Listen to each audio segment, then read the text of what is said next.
The All Elite Podcast. Covering all the latest news and results from the AEW. Wait a minute. Sean Spears? Spears with a chair shot right to the side of the head of Cody. This is pro wrestling analysis as you've never heard before. Deathly Hallows! Might be it. 1, 2, 3, Kasabian! Coming to you every single week. So without any further delay, let's go all in and get the show started right now. Hello and welcome everybody to AEW Aftershock. I'm your host Zach Perez at Spots High on Twitter, and this is the final AEW Aftershock of 2019, as well as the final Dynamite of 2019, and a very interesting show to end 2019 on. Some very interesting storylines heading into 2020, some new feuds, some old feuds, some different things leading into the year, and some different tag team action and a main event tag team feud that kicked off the year. So definitely a great show and some very interesting things to kick off 2020 with. So we jumped right off at the beginning of the show with Kenny Omega and Hangman Page taking on the Lucha Brothers, and some pre-existing storylines obviously going into this one, with Adam Page having kind of stolen the victory last week from Kenny Omega, having taken the buckshot lariat with the sneak tag and taken the pinfall, and you can kind of see his downward spiral, so to speak, with his drunken stumbles and being the Elite this week with Private Party and him stealing the bottle of liquor from them and things like that, and his slow kind of degradation after leaving the Elite. So it'll be interesting to see how he reacts this week after causing Kenny Omega to take the loss here by hitting him with the buckshot lariat that caused him to end up getting hit with the package pile driver by the Lucha Brothers that was assisted there. So it was definitely a very interesting continuation of this storyline. You'll definitely probably see some sort of feud between these two at some point, or some sort of turn by Page, as we've seen him kind of have this slow downward spiral, and seeing him get, these drunken fits and things like that. It's definitely something that they're teasing some sort of direction with him going somewhere. It's just a matter of what exactly the destination is, and I think that that's something that's going to be something to keep an eye on in 2020, and I think that they've done a great job of kind of recovering his character and making him something very interesting to build upon, especially given he took the loss to Jericho, and something that was a little bit of a hard pill to swallow, and something early in his career could have been very detrimental, but at the same time has been a building point for him in AEW, and that's just something that speaks to their character building at this point, which has been very good for an early stage of a company, and it just continues to be a huge win for this company so far, and something that they're kind of head and shoulders ahead of WWE at this current stage, in my opinion. So great job here, great matchup, and a great way to kick off the night. But for now, that'll be probably put on hold for the Pac versus Omega feud, as we ended up having him come onto the screen and address the fact that he has been ignored by Omega for their rubber match, which was something that he had mentioned previously, that he wanted to get Omega back in the ring, and so he basically said because he had been ignored, he was going to go after somebody, that he basically wasn't going to be held accountable for his actions. So he went after Nakazawa, who was sitting there with headphones, couldn't see or hear what was going on, and he just shut the door behind him. And this caused Omega to run backstage and basically ignore what was going on and just run past everybody. And then things cut to commercial, so you couldn't really see too much of what was going on. But it was basically he was nowhere to be found. Pac was gone, and everybody just kind of left, and Nakazawa was nowhere to be found, and that was that, essentially. So it seems like leading into 2020, 2020, we have basically Pac versus Omega, and then also an untold story of what's going on with Paige versus Omega, or Paige and Omega in general. Is there some sort of untold story there? So it's definitely building a lot of different or planting a lot of seeds, I should say, for 2020, and I like that. They're kind of long-term story building and leaving a lot of things open for what they can do and which direction they can go, and I like the fact that they're not just blatantly saying, oh, it's this guy versus this guy. It's a lot more in-depth than that, and that's a strength that they've continued to show so far. But next up, we ended up having Darby Allin and Cody taking on the Butcher and the Blade, which was another nice little tag team contest. And I do think that the one missed opportunity here was that Cody didn't come with a half-painted Stardust face, maybe with like some face paint, kind of zombie-esque, half Stardust on the other side of the face, where Darby doesn't paint his to sell this tag team that they had going here. I think that it would have been a nice future tag team that they could come back to, Darby Allin and Cody, but it definitely was a very well-received tag team. You definitely had a nice hot tag moment where the crowd was chanting for Darby Allin to get in there, and it ended up ending with Cody hitting the new Cody Cutter finisher, where he bounces off the ropes and hits that sort of RKO-esque cutter back off the ropes. And it was definitely interesting for me that they did have the Butcher and the Blade taking a loss so early here, but they did look dominant at certain points. They definitely looked intimidating. Their entrance is very nice, but they did look a little weak in the sense that they did take a loss. So it's kind of interesting that they went that direction, but I think that it was more that they were trying to present them strong in the sense of they're for hire and that they're mercenaries. So I don't know if they were trying to necessarily make them a monster tag team as much as they were more trying to just present them as a presence in AEW in the tag team division in general. So not having Cody absorb another loss here, not having Darby Allin absorb another loss here before the end of 2019, I think was very smart. And, apparently they might just wipe the records for 2020 as well, so it won't really matter in the grand scheme of things, and it will come back with fresh records apparently by the next episode of Dynamite. So it just was a very nice matchup. I loved the spot where Darby Allin came with the coffin drop onto the apron onto the Butcher. They sold this as a very nice babyface tag team, and it definitely got the crowd going, got the crowd into it, which is exactly what you would hope for from this type of contest early in the night. And the only thing you could really question is, like I said, the fact that Butcher and Blade lost so early into their run. But it just did a good job of selling and making them look good in the limited time that they had here.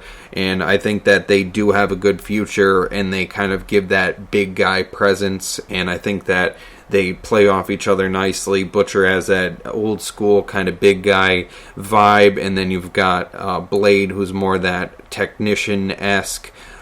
So I think that it's going to be a very good tag team and a very different fit, and I think that'll give something to maybe work off of with a tag team like the Dark Order, who's desperately in need of a different style of tag team to work with. So I think that'll be a perfect pairing later down the line, and we did end up seeing a sighting of them to end the night with, which may have been a little bit of a sour note, but we'll get to that later on here. But next up, we had Awesome Kong defeating Miranda Alizé via pinfall, which was basically 10-second or so contest, just a really quick spinning back fist just to kind of knock her out as if it were an MMA match, and just really put her out and made her look dominant, took some of her hair to do the whole Nightmare Collective gimmick thing, and just trying to make her look good and keep her looking like a dominant presence. And So they continue to sell this whole Nightmare Collective gimmick that they've been having going on of collecting hair for some strange reason that they haven't quite determined just yet. And they have this bald guy coming around with them now too, and they have Melanie Cruz behind them, who's now shaved her head as if she's part of the Straight Edge Society. So it's got a lot going on without a lot explained, so we'll see where it goes, but I'm intrigued but not exactly into it, I would say. But what I was very into was the next matchup, which was Jungle Boy taking on Chris Jericho, which was the quote-unquote 10-minute challenge match. You know, Le Champion having his last match of the year, contractually obligated, as he would say. And this was just a brilliant storytelling match. You know, it wasn't even so much about having the match itself, just all the stories that it told throughout. You had Jake Hager versus Luchasaurus being told. You had, you know, Jungle Boy being told as a future star. You had Jericho versus Jon Moxley being told at the same time simultaneously. You had, you know, Jericho being sold as the figurehead champion. You had the Inner Circle being sold as the dominant stable. Just so many different storylines being sold with this simple 10-minute story.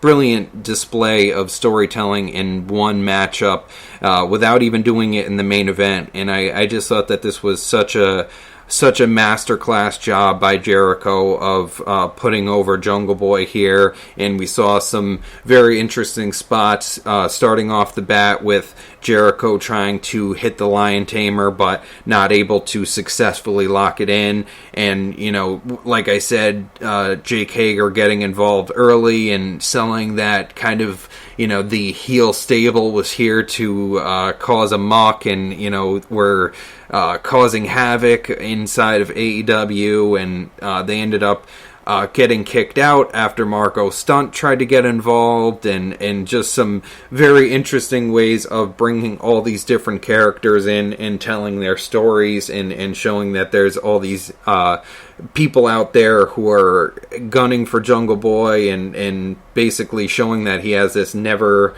can die and never will die attitude, and was looking to really overcome the odds here and not just last 10 minutes with Jericho, but really look to prove a point and take a victory over the champion, and try and make a statement that he's looking to go into 2020 as a real top contender.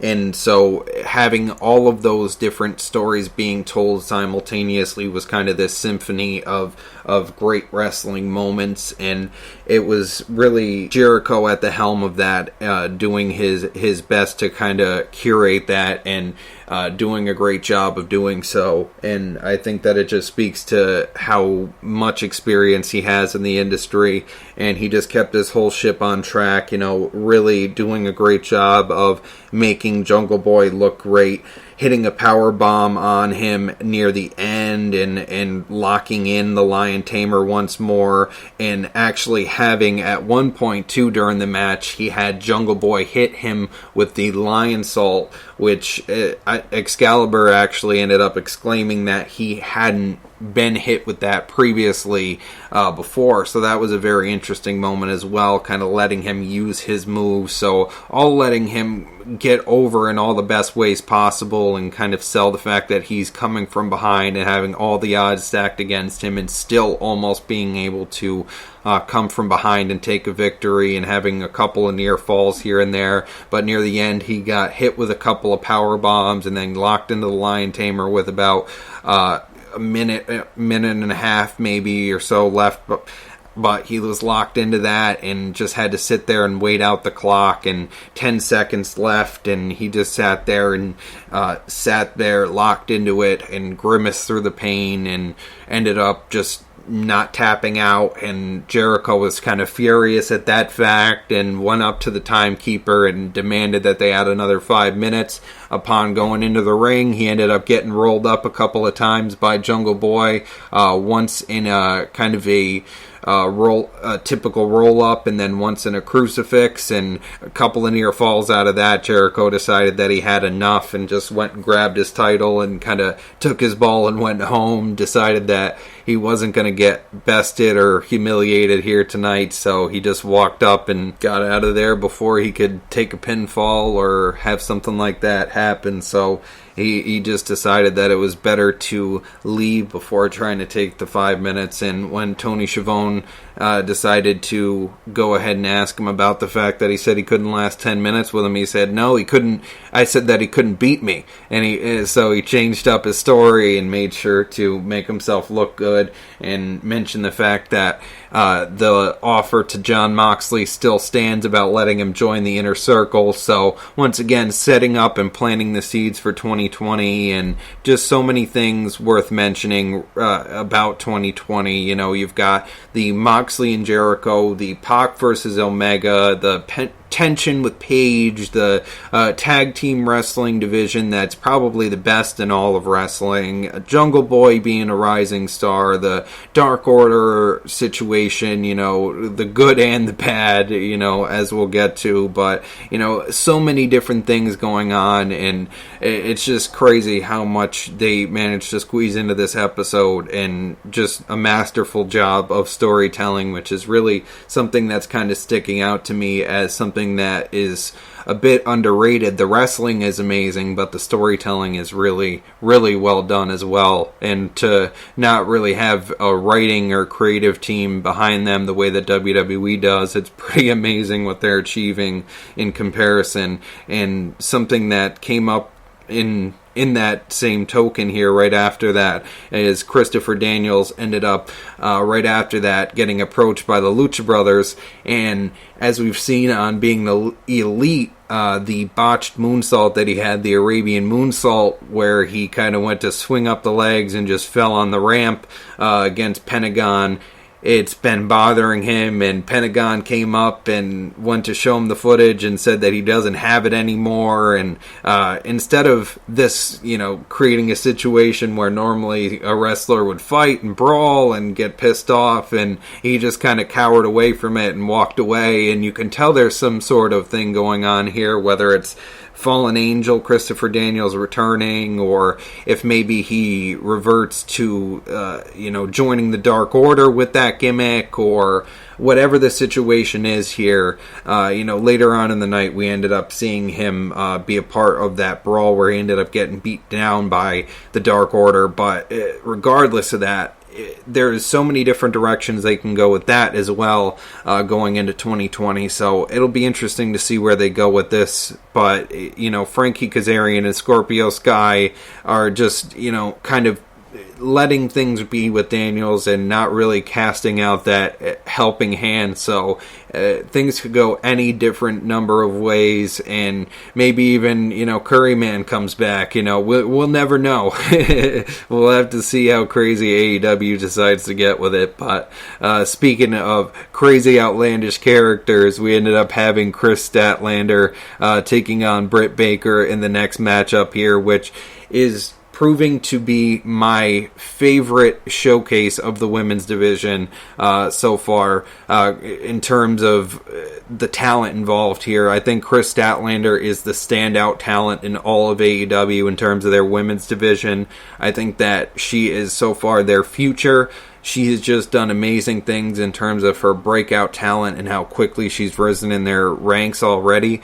I think that she is going to do a great job of pushing that division forward, and I think a match with Riho right off the bat is very smart, as she ended up taking the victory here. This was maybe not the best showcase of her individually, but I think her match on Dark was a better showcase of that against Bea Priestley. I think they worked very well together. I think Britt Baker is still maybe a little green in some aspects. Her strikes are still a little soft and maybe not as stiff as the likes of the matchup with Chris Statlander and Bea was, where it looked very, very nice and crisp, and they were throwing strikes at each other in a manner that looked very nice.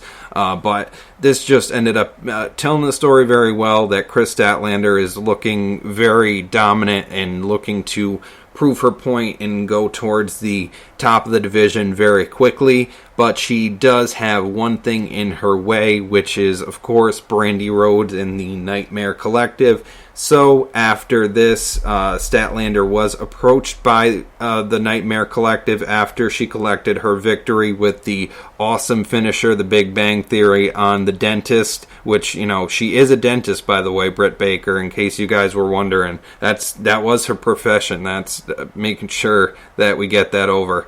But anyway, so we ended up having the Nightmare Collective approach Statlander afterwards, and we ended up having Melanie Cruz and Brandy and the whole gang distract her, and then Rhodes ended up hitting her with the heel of a shoe, and it's just a little all over the place with where they're going. You know, they didn't even collect any of her hair or anything like that. So, you know, they're at least trying to develop some feuds and some direction as to where they're going, because she did refuse their offer to join their weird little cult. But I just don't see really this playing out too well so far, and the reception doesn't seem to be very good. So it just needs a little more cohesion and a little more direction, I think, to be successful. But that definitely cannot be said for the main event here, which was SCU taking on the Young Bucks for the AEW World Tag Team Championship.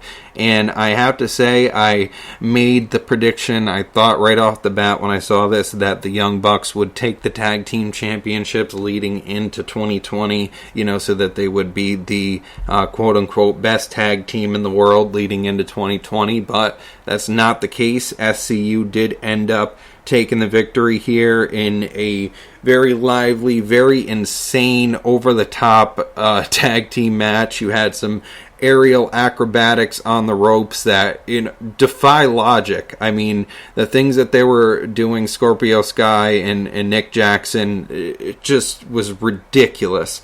I mean, bouncing off the ropes with each other, springboards, and just all over the place. And it led into a Hurricane Rana off of a springboard. And, I mean, it just defies words. You just have to watch it. It's just one of those ridiculous tag matches that you can only really find in AEW. And the finish was spectacular. And it just tells such a great story. And having the SCU later be this kind of an unbeatable tag team finisher has been a great start so far for SCU as tag team champions. And I love the fact that they've kept consistent reign so far, and I like the fact that they've kept it very traditional in that aspect, and I think that it's done a great job of getting SCU over and getting Jericho over even more than he already was as AEW champion, and just getting that title over for the eventual person who does take it from him, and the same thing with whoever takes the tag team titles from SCU as well, being that they're in their own right an established tag team name. So it's been a great ride so far for 2019, except, you know, maybe for the ending of this night here, which was a little bit of an awkward ending, as we ended up having the Dark Order come out after the match ended, and their creepers surround the ring, and Evil Uno and Stu Grayson announcing that there was an initiation, and that is when Alex Reynolds and John Silver would come down and assist this kind of beatdown of the Young Bucks and SCU, and we would have Kenny Omega come down, and Dustin Rhodes, and Christopher Daniels, and Cody, but the numbers advantage would remain to be too much, and it just was kind of this awkward, overlong segment to end the night, and it just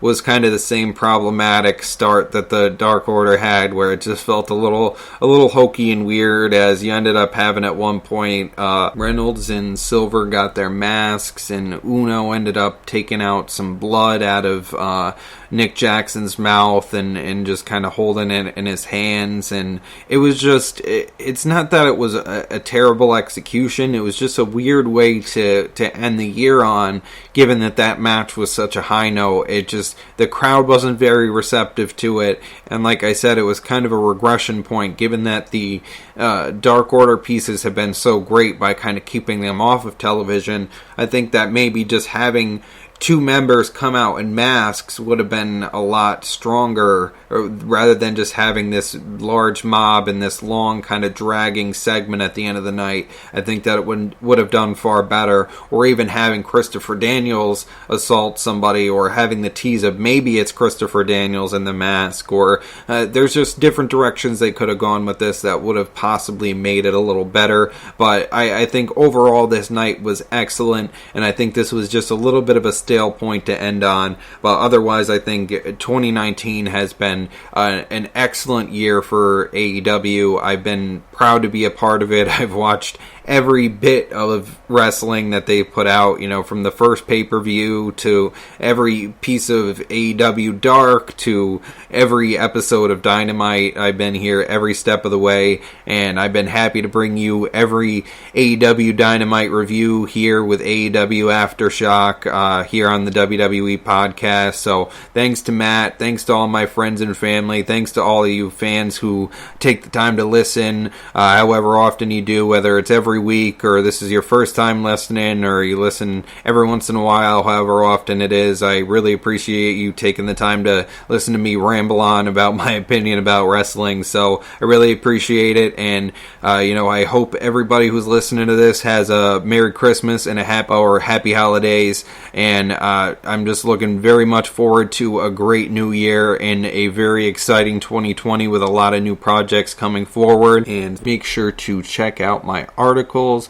I have a weekly AEW Dark review, AEW After Dark, available exclusively on ProWrestlingPost.com. Also, my articles available on WhatCulture.com, Last Word on ProWrestling.com. I'm sure some more to come in 2020 as well, but always check out for more information on where to check those out at Spots High on Twitter. This has been your host, Zach Perez, and until 2020, goodbye and good night. Goodbye and good night. Goodbye and good night. Goodbye and good night. Goodbye and good night.